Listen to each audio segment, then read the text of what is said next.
doesn't come easily, because sometimes you might be a little bit disappointed.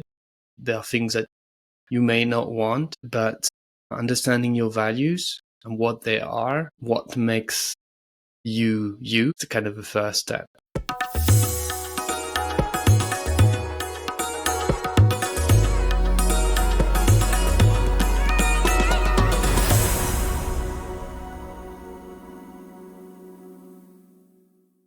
This episode will teach us how to build strong, healthy, and sustainable relationships.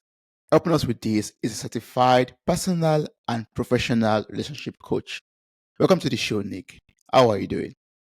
I'm very good. Thank you, Toby. Thank you so much for joining me on this episode for Soulful Conversation.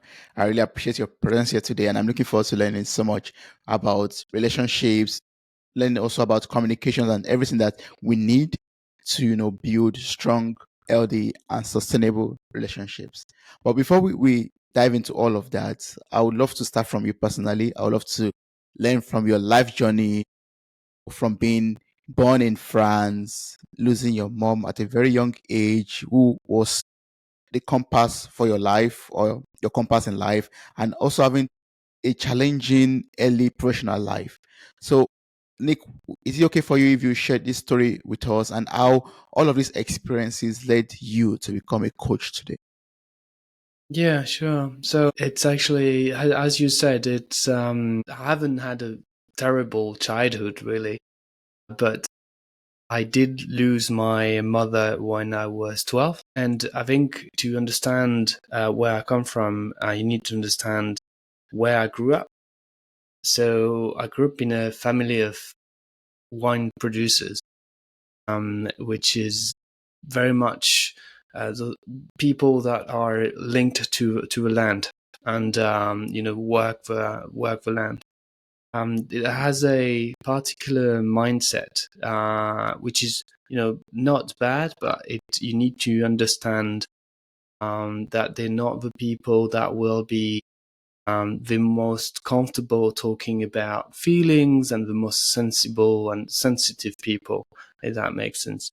And my mother was the most sensitive person and I was very close to her. So when she passed away, unfortunately, I was left in a family where I had struggled to communicate with, and also where I struggled to fit. And what happened is I tried for about 10 years to fit, to kind of change myself and fit in this family. And everything that was going wrong, I was kind of blaming it on myself. And so there was a way of communicating. I just couldn't communicate with them properly, and I didn't feel heard. And I just tried to basically be like them, right, instead of being myself, which led me to a period of high anxiety and depression. Because when you try to go too far away from who you are, then your mind reminds you and kind of calls you back to the right direction and tells you there's something wrong. So, and then that's how I learned that actually, there's a different way of doing things, and what it takes to actually build relationships, and it starts with you. That's, I think, the most important thing that I've learned in this is that it starts with you. It starts with understanding yourself and understanding what's going on in you and who you are and what you stand for and how you approach relationships. How you getting what you need from those relationships and how do you go about it. And some specific situations like how do you have difficult conversations and all those things. So it kind of made me rework everything from A to Z, and kind of led me to all this knowledge, accumulating all this knowledge. And then I realized that I wasn't the only one in this position. I wasn't the only one kind of struggling to build those relationships, and led me to kind of try and help those people. That's wonderful. And one thing that you said, first of all, thank you so much for sharing your story. One thing that you said that, that really stood out to me was that in order to build a wonderful relationship, you have to start with yourself. In order to have a healthy relationship, you have to have a very healthy relationship with yourself first. So it starts with you, first of all. And you have to do that working yourself. So taking it from there, from that experience of yours and that realization, can you tell us how we could build a healthy relationship with ourselves? Yeah. So it starts with a good understanding of who you are. And it doesn't come easily, because sometimes you may be a little bit disappointed.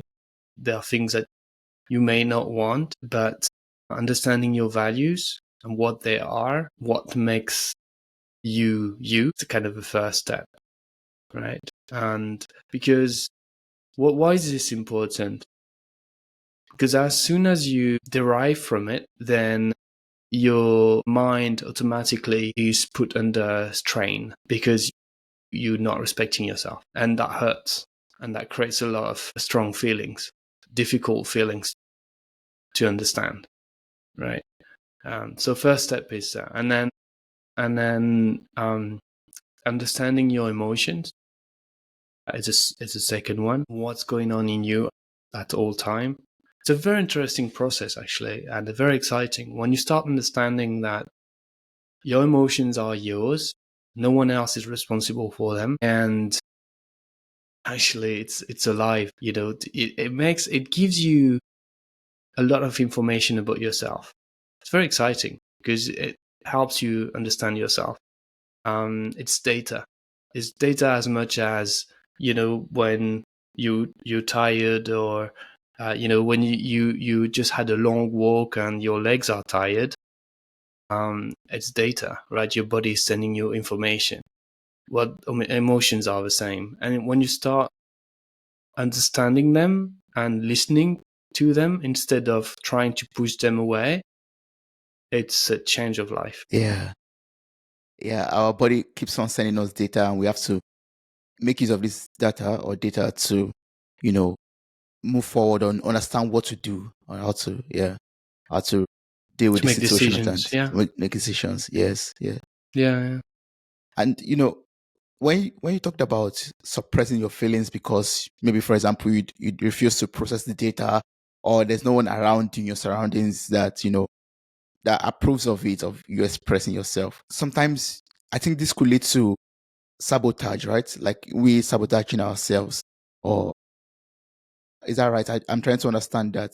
Like, yeah, are there ways that we could deal with inner saboteur or anything that could lead us to sabotaging ourselves or the relationship that we personally have with ourselves? Yeah, so emotions can be considered painful. They hurt. And we learn that we're trying to avoid them to avoid the pain, while actually leaning in them and welcoming them reduces the pain. It's a counterintuitive. It's like, have you done snowboarding? Do you know anything about snowboarding? So it's a very it's just an analogy. So it's very counterintuitive to be able to turn. And in snowboarding, you need to lean towards the slope. You don't want to do that because that's scary, right? To lean towards the slope. And it's exactly the same thing with emotions. To lean towards the emotion, you fear that you're going to get hurt. And so you don't want to do that. You want to get away, but actually that prevents you from moving forward. Does that make sense? So Yes. you're talking about sabotaging. Because you're trying to avoid them, you basically trying to avoid the right decision, right? And that's sabotaging your own process. Absolutely. I think the best example of sabotaging is through fear. We are We fear change. We fear not being adequate. We fear not being able to do something to, be successful in one activity or something else. And so we don't take that challenge. And then we don't move forward. We don't progress. We don't grow. Yeah. Yes. Lean into the fear and take some risk, express your feelings, express yourself. I think if you take the fear as an example, understand it's fear to start with. Be conscious that it's fear.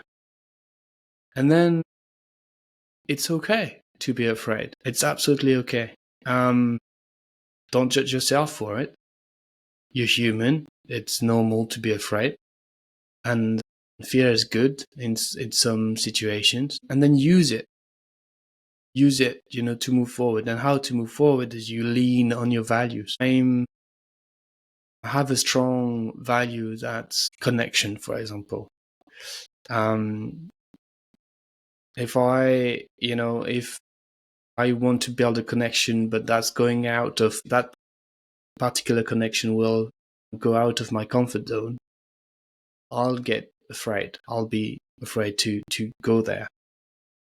And I need to witness it and welcome it. And then I lean on my value of connection to kind of, go past this fear. Oh, yeah. Thanks for bringing up values, because that sometimes make me think about, how do we actually know our values? And also, how is this related to setting boundaries? Like, how can I know these are my vital values, these are my essential values, and then how can I relate that to setting boundaries? And for me not to be hurt, or to ensure that there's emotional intelligence, reigning in my life, for example. Yeah. How do you know your values? So it depends how, aware of conscious or easy for you it is. Some people can just go through a list of values and say, this is mine, this is mine, this is mine. For some others, it's more difficult.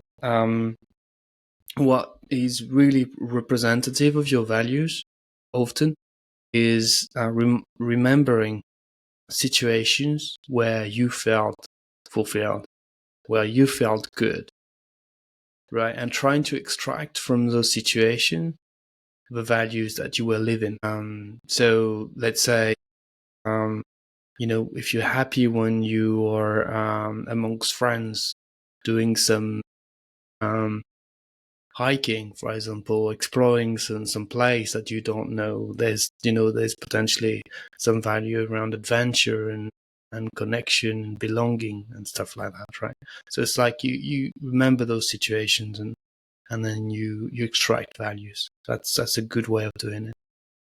And how does that relate to setting boundaries? Well, I have, for example, a strong value in fairness. I know that because when I see that value is not respected, it tends to trigger very strong emotions. And how do I set boundaries? It's very easy. When I see that this is not respected, for example, I have an employee that is treated by a colleague with a bit of a lack of fairness, for example. If I see that happening, then I'll set a boundary and I'll say, look, there's another way of doing this, and if we want to do this together, we want to work together, we need to put some more fairness in there. And this is how we could do this. Yeah. So it's like, obviously being aware of your values helps you setting those boundaries. So it's absolutely okay for us to set boundaries as long as we know what our values are, and I mean what our core values are, what our negotiables and non-negotiables are also. Yeah, for some reason, I don't like to talk about negotiable and non-negotiable. I mean, you're not the only one to say this, and I don't blame you for that. I will call it just differently. I'll explain why.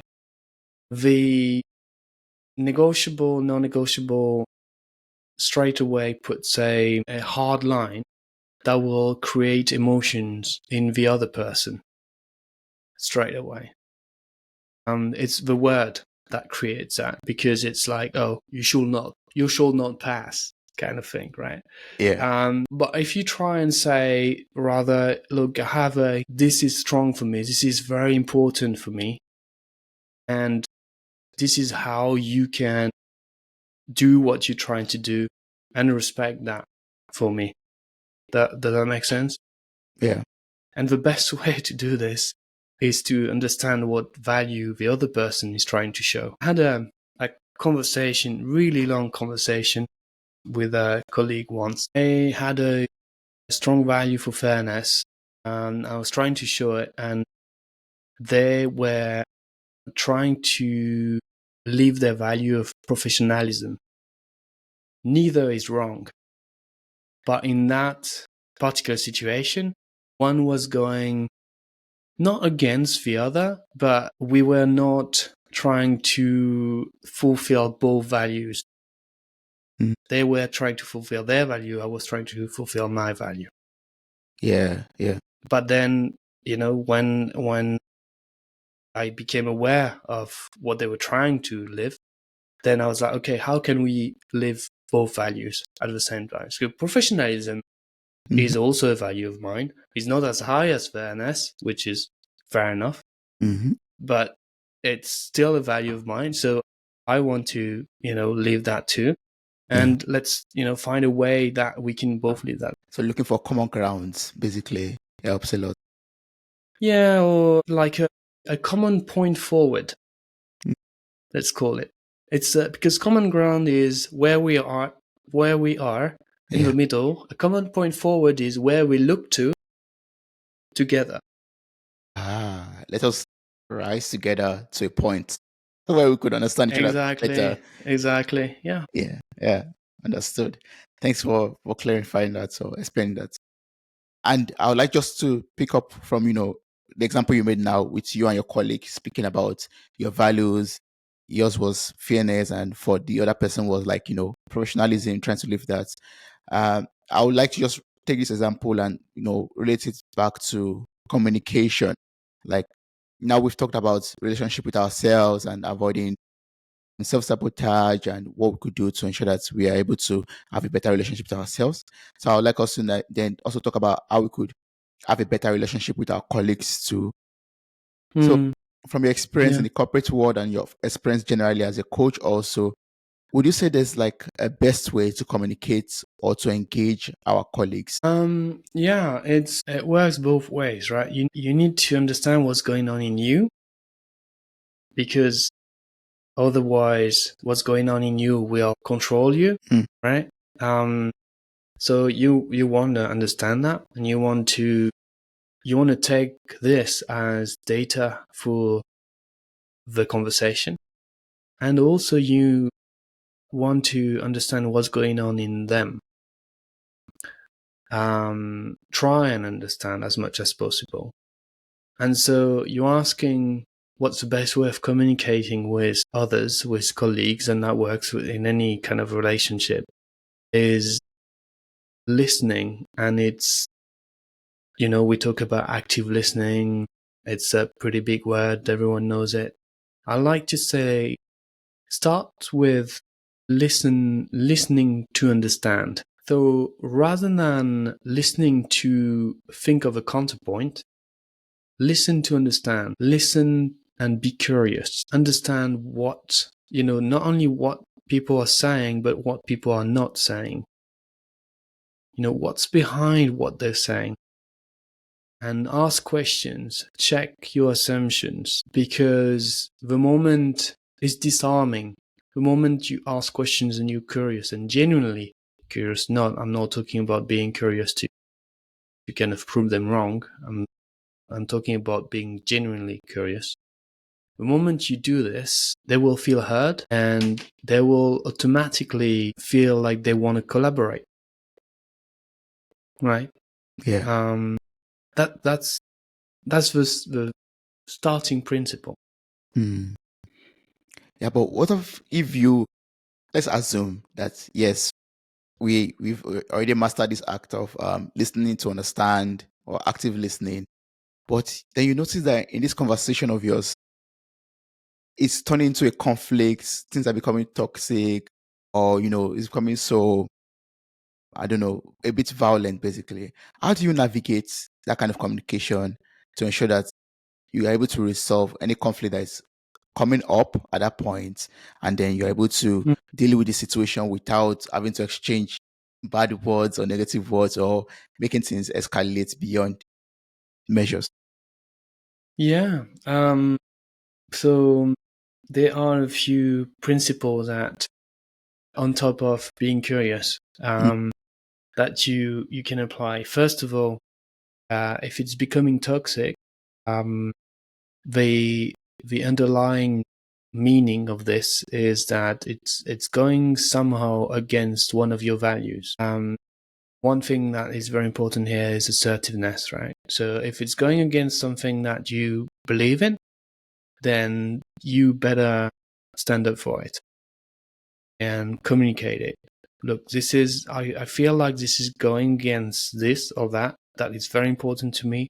And if we want to keep having that conversation and, keep to achieve a common goal here, we need to kind of make sure that we respect that, right? Assertiveness is very important. And you can also go with feedback and saying, like, I keep hearing you saying this. Here's what it creates in me. Be it, um, discomfort or frustration, or whatever feeling is behind. And I would like that to change, right? Because if that keeps going, I'm not going to be able to have that conversation with you. Okay. And that's assertiveness. And then transparency, here's what I'm trying to achieve. What is it you're trying to achieve? Show your card. I've heard a lot when I was younger, don't show all your cards in a conversation because they will use them against you. This is wrong. You need to show your cards. That's the only way you're going to build trust. This is what we're trying to achieve here. This is what I'm here for. What are you here for? Right? So transparency is very important, and vulnerability. Just saying when something is not, when you're not comfortable with something, or when it's actually hurting you. And also, here's how you can help me. I'm struggling here. I'm in struggle. Help me. This is how you build trusting relationship. I mean, you're talking about conflict. So those are all kind of very kind of well-known principles, but I'll finish with this. You're talking about conflict and, a conversation going into conflict. I have a principle that is, you can build a relationship that will make any conflict easy to solve. If you apply all those principles, when everything goes all right, when things are fine, when you build that trust, that trusting and supportive relationship, which are the two kind of big pillars of a successful relationship, trusting and supportive. Any conflict that will happen in the future will be easy to solve, because then you'll be able to be transparent about it. Hey, I feel like we're having a conflict here, and I really want this relationship to work. So let's work it out together.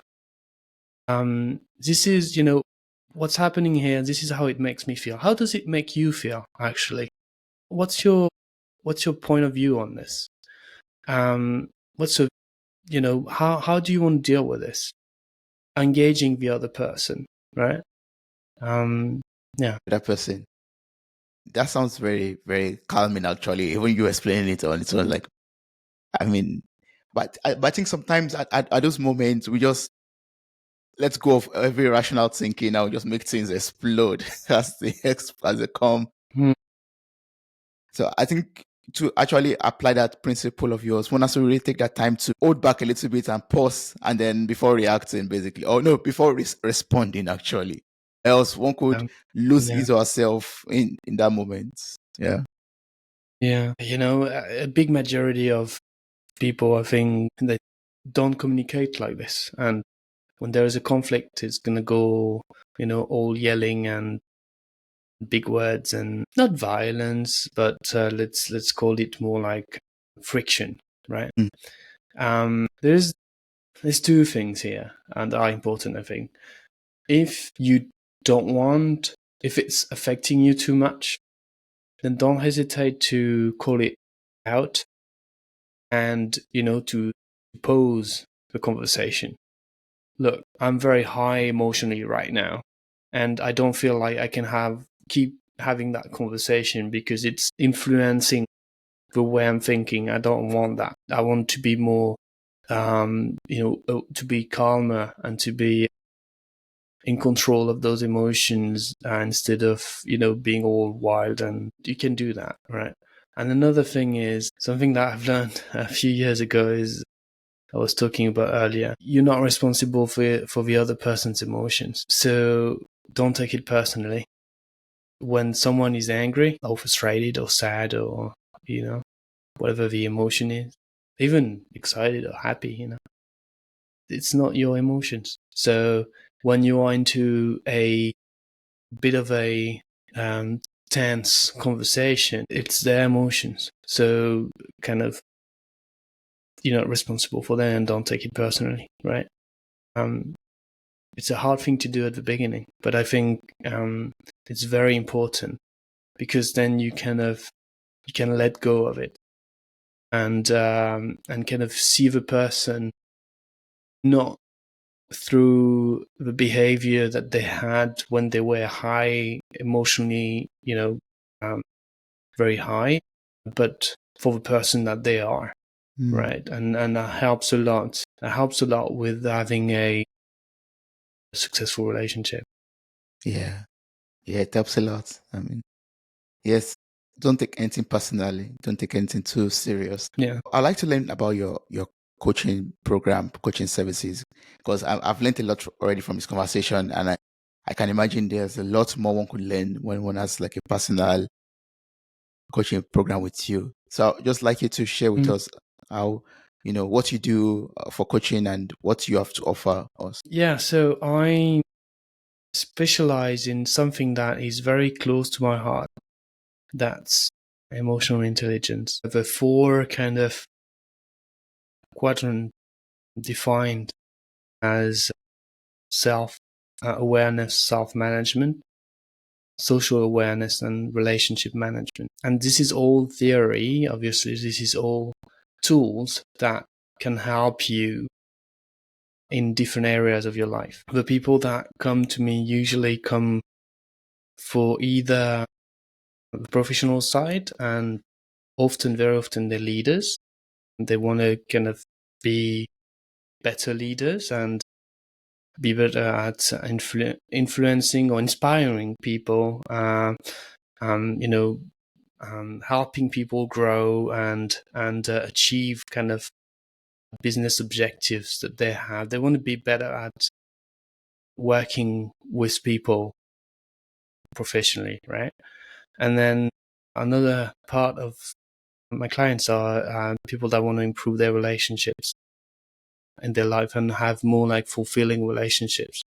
Um, there's one thing that um, I really believe in is as human beings, we can survive, we can live without relationships, No, okay. but we can only thrive with relationships. We can only thrive together. And so if you're not able to build those relationships that bring you a lot of trust and support and general happiness, really, it can be taxing, right? It's hard to have a happy life if you don't have a relationship that are fulfilling to you. And through EQ, through emotional intelligence, you're able to kind of get the tools to do that.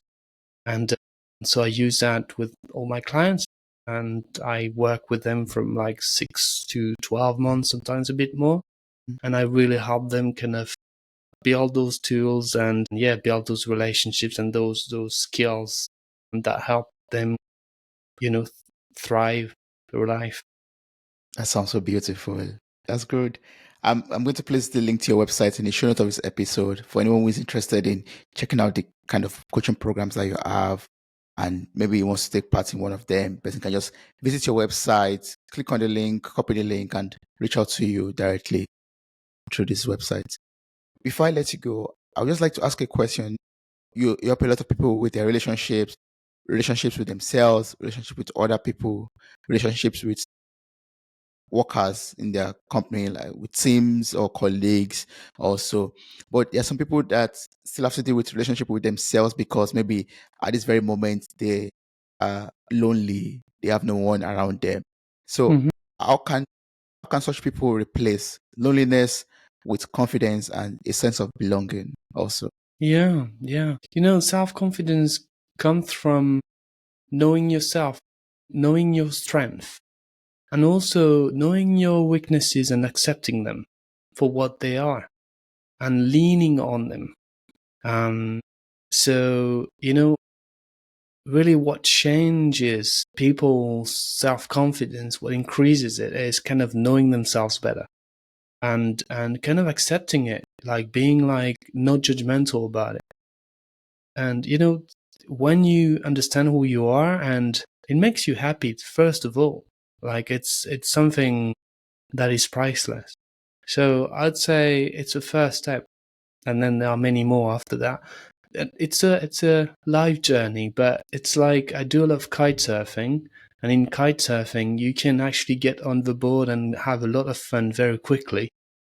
And then being a pro is really hard, and it's the same thing with emotional intelligence. It's actually very easy to have fun and be happy, and then being a pro is really hard. But you have your whole life to get there. So Yeah, yes, that's true. Wow, I like that.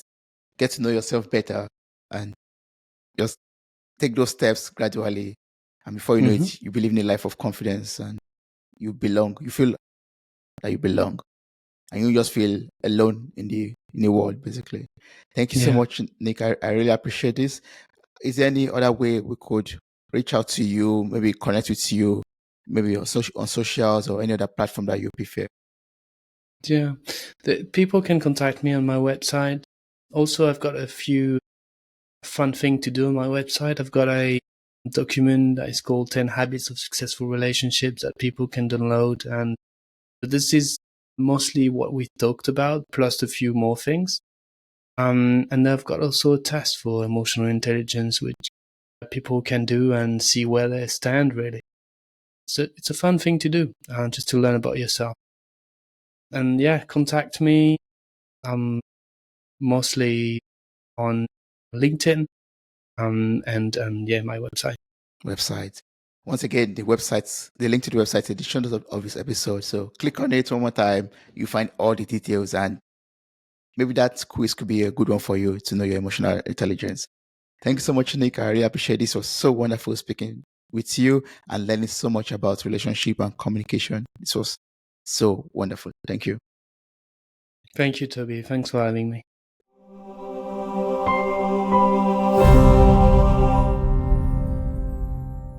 Hey there, podcast enthusiasts. Are you ready to add a little sparkle to your day? If you're loving the insightful conversations and captivating stories on Mirror Talk Podcast, here's a friendly nudge to hit that subscribe button. By subscribing, you'll never miss out on the empowering messages and thought-provoking discussions we bring to your ears. But wait, there's more. We're all about spreading positivity and inspiration, and you can be a part of it too. How? By sharing the love with your friends and family.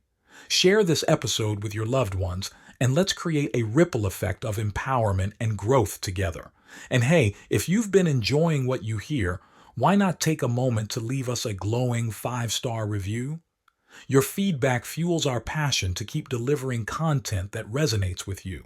So hit that subscribe button, share the love, and leave us a review. Let's keep the conversation going and spread the Mirror Talk magic far and wide. Thanks for tuning in, and remember, Your support means the world to us.